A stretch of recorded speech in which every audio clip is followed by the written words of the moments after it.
قومی ہیرو ارشد ندیم جنوبی کوریا سے وطن واپس پہنچ گئے۔ ارشد ندیم نے ایشین ایتھلیٹکس چیمپئن شپ میں 52 سال بعد پاکستان کے لیے گولڈ میڈل جیتا۔ پنجاب اسمبلی کے حلقہ 52 سمڑیال کا ضمنی انتخاب، نتائج آنے کا سلسلہ جاری۔ 150 پولنگ اسٹیشن کی غیر حتمی غیر سرکاری نتائج۔ نون لیگ کی امیدوار حنا ارشد کو واضح برتری۔ تحریک انصاف کی حمایت یافتہ امیدوار فاخر نشاد گلمان دوسرے نمبر پر۔ ڈیرہ غازی خان میں پنجاب پولیس نے 4 دہشت گردوں کو ٹھکانے لگا دیا۔ اسلحہ اور گولہ بارود برآمد۔ ترجمان پولیس نے بتایا سرحدی علاقے میں خارجی دہشت گردوں کی موجودگی کی اطلاع پر محاصرہ کیا۔ دہشت گردوں نے پولیس پر حملہ کیا۔ مؤثر کارروائی سے 4 خارجی مارے گئے، دیگر فرار ہو گئے۔ مفرور دہشت گردوں کی تلاش جاری ہے۔ پاکستان کا مستقبل بلوچستان کے استحکام اور خوشحالی سے جڑا ہے۔ بلوچستان کے امن پر کوئی سمجھوتا نہیں ہوگا۔ بھارت کی پراکسی جنگ ڈھکی چھپی نہیں رہی۔ فیلڈ مارشل سید عاصم منیر کا کوئٹہ میں گرینڈ جرگے سے خطاب، کہا قوم اور بہادر بلوچ عوام کی غیر متزلزل حمایت سے پاک فوج اندرونی یا بیرونی ہر دشمن کو کچل دے گی۔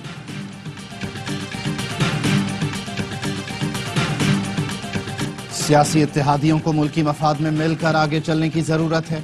بجٹ میں عام آدمی کی فلاح و بہبود کے لیے اقدامات کیے جائیں۔ صدر مملکت آصف علی زرداری کی وزیر اعظم سے گفتگو۔ شہباز شریف کی گورنر ہاؤس پنجاب میں صدر سے ملاقات۔ ملکی سیاسی اور سیکیورٹی صورتحال پر تبادلہ خیال کیا گیا۔ وزیر اعظم نے دوست ملکوں کے حالیہ دورے سے متعلق صدر کو آگاہ کیا۔ سیاسی اتحادیوں کے درمیان تعاون پر بھی بات ہوئی۔ ملاقات میں اسپیکر قومی اسمبلی سردار ایاز صادق، گورنر پنجاب سردار سلیم حیدر، وزیر داخلہ محسن نقوی اور سینیٹر سلیم مانڈی والا شریک تھے۔ ضمنی انتخاب میں تحریک انصاف اور پیپلز پارٹی کے نون لیگ پر دھاندلی کے الزامات۔ شیخ وقاص اکرم کہتے ہیں جیسے ہی پولنگ شروع ہوئی ڈاکوؤں نے اپنا کھیل شروع کیا۔ نون لیگ کی سرپرستی میں پولیس نے غنڈہ گردی کی۔ نون لیگ کے کارکن جتھوں کی شکل میں پولنگ اسٹیشنز پر حملہ آور ہوئے۔ ہمارے پولنگ ایجنٹس کو مارا پیٹا اور ٹھپے لگائے گئے۔ جہاں لیگی غنڈے نہیں پہنچے وہاں پنجاب پولیس غنڈہ گردی کرتی رہی۔ پی پی رہنما حسن مرتضیٰ بولے سیالکوٹ کے ضمنی انتخاب میں کئی چہرے بے نقاب ہو گئے۔ فارم 47 پر جیتنے والوں کو یہ سب زیب نہیں دیتا۔ توقع ہے نون لیگ کی غنڈہ گردی کا نوٹس لیا جائے گا۔ الیکشن کمیشن جانبدار ہے۔ متراوالی میں بدماشی کا ماحول تھا، لوگوں پر تشدد کیا گیا۔ ہم الیکشن پر وائٹ پیپر جاری کریں گے۔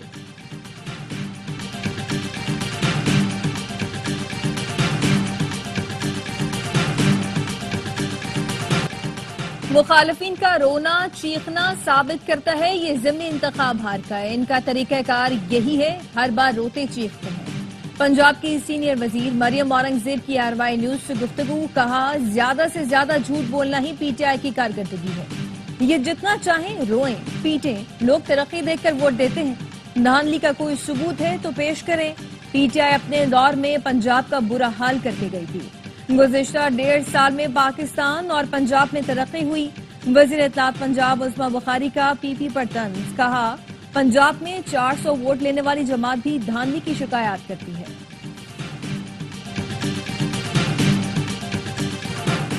افغانستان کا بھی پاکستان کے ساتھ سفارتی تعلقات سفیر کی سطح پر بحال کرنے کا فیصلہ۔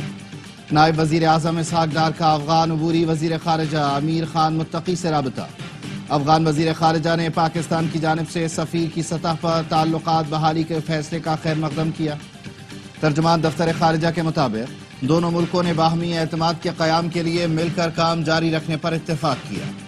ازبکستان افغانستان پاکستان ریلوے منصوبہ خطے کی رابطہ سازی کے لیے اہم ہے۔ نائب وزیر اعظم اسحاق ڈار کی برطانوی وزیر خارجہ ڈیوڈ لیمی سے فون پر گفتگو۔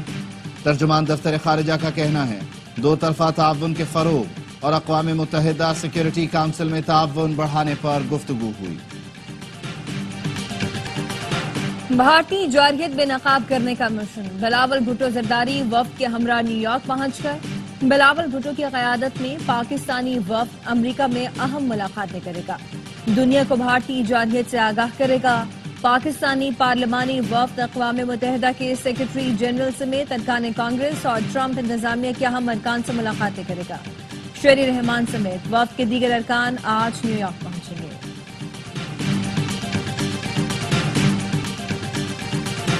جنوبی ایشیا میں کئی غیر حل شدہ تنازعات ہیں جو کسی بھی وقت قابو سے باہر ہو سکتے ہیں۔ پاک بھارت تناؤ خطے میں عدم استحکام کا باعث بن رہا ہے۔ خطے میں جوہری تصادم کا خطرہ موجود ہے۔ Chairman joint chiefs of staff committee general ساری شمشاد مرزا کا سنگاپور میں شنگری لا ڈائیلاگ سے خطاب، کہا پاکستان امن چاہتا ہے، بھارت سے مذاکرات اور سفارتی حل کو ترجیح دی۔ انہوں نے جنوبی ایشیا میں تنازعات کے حل کے حوالے سے 8 اہم نکات پیش کیے، کہا پاک بھارت کشیدگی کی اصل جڑ مسئلہ کشمیر ہے، جسے حل کر کے ہی جنوبی ایشیا میں امن قائم ہو سکتا ہے۔ ایشیا پیسیفک 21ویں صدی کا جیو پولیٹیکل کاکپٹ بن چکا ہے، خطے کی سلامتی کے لیے مذاکرات ناگزیر۔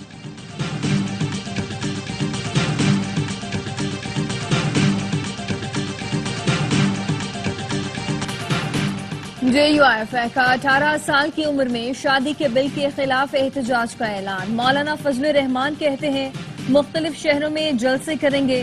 اسلامی ملک میں زنا کو آسان اور نکاح کو مشکل بنایا جا رہا ہے، اسلامی شناخت مسخ نہیں کرنے دیں گے۔ پشاور میں پی پی کے احتجاج پر کہا پیپلز پارٹی کرپشن کے خلاف احتجاج نہیں کر رہی، پیپلز پارٹی نے اپنا کرپشن کا ریکارڈ ٹوٹنے پر احتجاج کیا۔ کرپشن اس وقت تک ختم نہیں ہو سکتی جب تک جے یو آئی کی حکومت نہ آ جائے۔ صوبے میں کرپشن ہو رہی ہے، کوہستان سکینڈل اس کا ثبوت ہے۔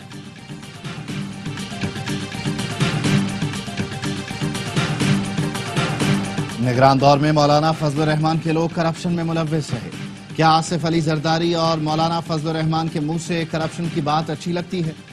خیبر پختونخوا کے مشیر اطلاعات بیرسٹر سیف کہتے ہیں عوام پی ٹی آئی کے ساتھ ہیں، سزاؤں سے عوامی نفرت بڑھے گی۔ وزیر اعلیٰ خیبر پختونخوا کے خلاف کوئی گروپ نہیں بنا، یہ بے بنیاد بات ہے۔ لاہور بار اسی ملک کا ہے، اس لیے گرانٹ جائز طریقے سے دی، ان کی طرح عوام کا پیسہ لوٹ کر باہر نہیں لے گئے۔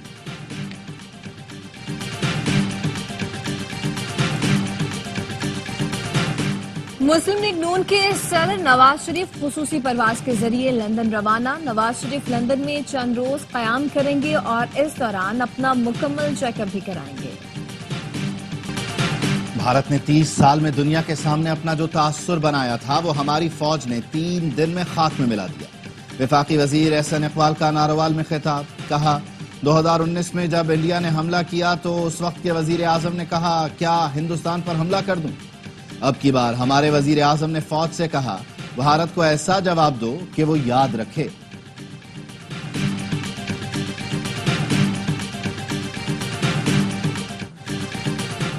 بنگلہ دیش کی سابق وزیر اعظم مفروض شیخ حسینہ واجد پر فرد جرم عائد، سابق وزیر داخلہ اور آئی جی پولیس شریک مجرم قرار۔ حسینہ واجد اور دیگر کے خلاف انٹرنیشنل کرائمز ٹرائیبیونل میں سماعت براہ راست نشر کی گئی۔ سپریم کورٹ نے جماعت اسلامی بنگلہ دیش کی رجسٹریشن بحال کر دی۔ بنگلہ دیش میں کرنسی نوٹوں سے شیخ مجیب کی تصویر بھی ہٹا دی گئی۔ ابتدائی طور پر 20، 50 اور 1000 ٹکا کے نوٹ جاری کیے گئے، باقی نوٹوں میں تبدیلی مرحلہ وار ہوگی۔ پاکستان اور بنگلہ دیش کو علیحدگی کے درد کا مداوع کرنا ہے۔ میں اس نسل سے تعلق رکھتا ہوں جس نے ہمیں علیحدہ ہوتے دیکھا، نئی نسل اس درد کو محسوس نہیں کر سکتی۔ صدر آصف علی زرداری کا پاک بنگلہ دیش کرکٹ ٹیموں کے اعزاز میں استقبالیے سے خطاب، کہا پاکستان اور بنگلہ دیش کو قریب لانے کے لیے کام کرنے کی ضرورت ہے، حکومت بنگلہ دیش سے مل کر کام کرنا چاہتی ہے۔ صدر پاکستان نے پاکستانی کرکٹر سے یہ بھی کہا اچھا کھیلیں اور سیاست ہم پر چھوڑ دیں۔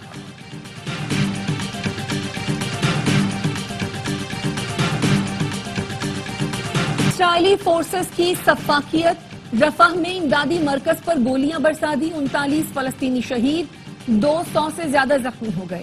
اسرائیلی حملے میں زخمی ڈاکٹر احمد النجار چل بسے۔ 23 مئی کو خان یونس میں ڈاکٹر احمد اپنی اہلیہ ڈاکٹر اعلیٰ النجار کو اسپتال چھوڑنے گئے تھے۔ واپسی پر گھر آئے تو اسرائیلی حملے کا نشانہ بنے، ان کے 9 بچے زندہ جل گئے تھے۔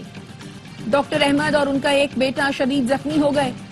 ڈاکٹر احمد زخموں کی تاب نہ لا کر آج شہید ہو گئے۔ آخری بیٹا زندگی اور موت کی کشمکش میں ہے۔ التحریر اسپتال میں تعینات ڈاکٹر اعلیٰ بچوں کے علاج میں مصروف تھیں، جنہیں اپنے بچوں کی شہادت کی خبر ملی۔ فلسطینیوں کے لیے پاکستان کو قائدانہ کردار ادا کرنا ہوگا، وزیر اعظم تمام ملکوں کے سربراہوں اور فوجی قیادت کا اجلاس بلائیں، جیسے ہی اجلاس کا اعلامیہ جاری ہوگا جنگ بندی ہو جائے گی۔ پاکستانی عوام اسرائیل کے خلاف ہے. پاکستان کی بڑی سیاسی جماعتیں اسرائیل کے خلاف خاموش ہیں. کوئی امید میں ہے کہ امریکہ سر پر ہاتھ رکھے گا تو شفقت مل جائے گی. امیر جماعت اسلامی حافظ نعیم الرحمان کا حیدرآباد میں اسرائیل بھارت مرد آباد جلسے سے خطاب. کہا آرمی چیف فلسطین اور کشمیر کے لیے کردار ادا کریں. پاکستان، ترکی اور چین کو ساتھ ملائیں. امن اقدامات کا وقت آ گیا. مسئلہ کشمیر کو ترجیحات میں شامل کرنا چاہیے. بھارتی فوج کے سابق افسر اور دفاعی تجزیہ کار پراوین ساہنی نے بھارتی چیف آف ڈیفنس اسٹاف سے استعفے کا مطالبہ کر دیا. ایکس پر لکھا جنرل انیل چوہان کا یہ اعتراف کہ بھارتی فضائیہ کے طیارے 2 دن تک گراؤنڈ رہے مستعفی ہونے کے لیے کافی ہے. انیل چوہان وارفیئر کو سمجھنے کی اہلیت نہیں رکھتے. جب سے مودی اقتدار میں آئے ہیں بھارتی فضائیہ تنزلی کی طرف گامزن ہے.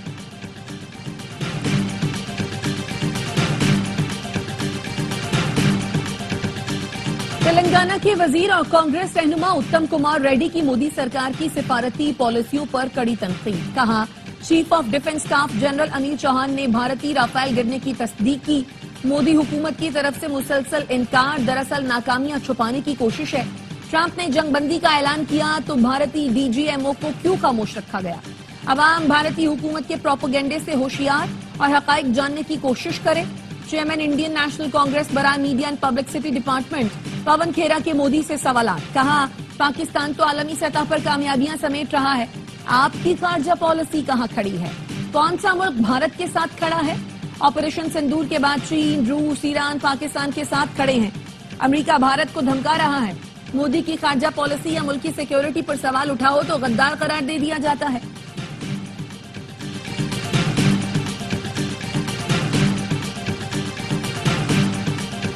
پانی کو پاکستان کے خلاف ہتھیار نہ بناؤ. چین دریا کے بالائی حصے پر ہے. بھارت نے پاکستان کا پانی روکا تو چین خاموش نہیں رہے گا. چینی تجزیہ کا وقتگاؤں نے بھارت کو خبردار کر دیا. کہا چین پاکستان کی سالمیت، خود مختاری، قدرتی حقوق کے مکمل تحفظ کا حامی ہے. 37 معاہدہ موجود ہے. بھارت کی خلاف ورزی عالمی قوانین کی پامالی ہوگی. دفاعی مبصرین کہتے ہیں بھارت خطے میں آبی توازن بگاڑتا ہے تو چین برہمترا کارڈ استعمال کر سکتا ہے. یوکرین کا روس پر بڑا حملہ، کئی بمبار طیارے تباہ کرنے کا دعویٰ. حکام نے بتایا سائبیریا سمیت مختلف علاقوں میں روس کے 4 ایئر بیسز کو ڈرون سے بیک وقت نشانہ بنایا. متعدد طیارے تباہ ہونے کی اطلاع. حملوں میں جانی نقصان کی اطلاع نہیں ملی. روس میں آج 2 پلوں کو دھماکے سے اڑا دیا گیا. ماسکو نے حملوں کا الزام یوکرین پر لگایا.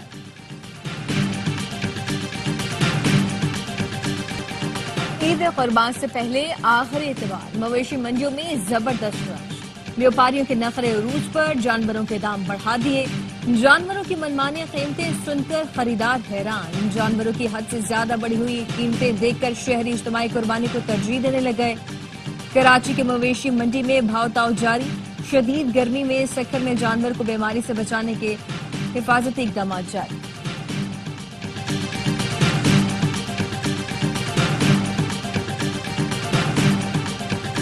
حج کی تیاریاں مکمل. مکہ مکرمہ میں شاندار ملٹری پریڈ کا انعقاد. عازمین حج کی سیکیورٹی اور مختلف حالات سے نمٹنے کا عملی مظاہرہ کیا گیا. عازمین حج کی سیکیورٹی کے لیے مصنوعی ذہانت کے آلات سمیت ڈیجیٹل ایپس کا بھی استعمال کیا جا رہا ہے.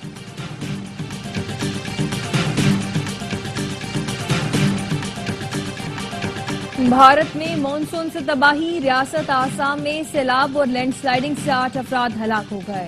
دریاؤں میں طغیانی، ندی نالے بکھرنے سے سیلابی صورتحال. سینکڑوں خاندانوں کی نقل مکانی. لاکھوں لوگ بجلی سے محروم. ملک کے بیشتر علاقوں میں گرمی کی شدت برقرار. سندھ اور بلوچستان شدید گرمی کی لپیٹ میں. کراچی میں پارہ 38 پر، شدت 40 ڈگری محسوس کی گئی. سبی میں درجہ حرارت 49، دادو اور نواب شاہ میں 48 ڈگری تک پہنچ گیا. جیکب آباد 47، سکھر اور تربت میں 46 ڈگری، ملتان 42، فیصل آباد اور لاہور میں 41 ڈگری سینٹی گریڈ ریکارڈ کیا گیا.